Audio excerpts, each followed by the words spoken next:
IAS చదివాను, కానీ యేసు ప్రభువుని చదవలేదు.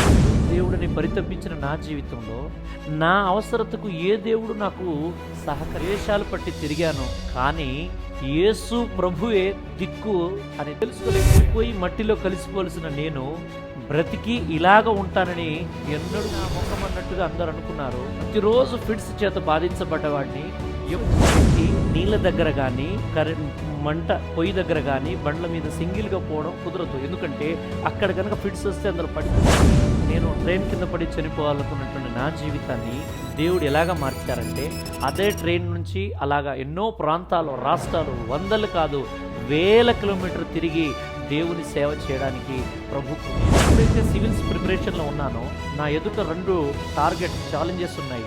ఐఏఎస్ కావాలా, దేవుని సేవ చేయాలా. ఈ రెండిటి మధ్యలో ఐఏఎస్ అనేది బ్రతికినాక వచ్చిన ఆలోచన. ప్రభుని నమ్ముకొని సేవ చేయడం అనేది అనేకులను బ్రతికించడానికి నా ముందు నిలబడినటువంటి తాతల తండ్రుల తరతరాలుగా ఉన్నటువంటి ఎన్నో దేవుళ్ళు, ఏ దేవుడు కూడా నా జీవితంలో ఈ కార్యం చేయలేదు. మన ప్రభువును రక్షకుడునైన యేసు క్రీస్తు నామములో మీ అందరికీ నా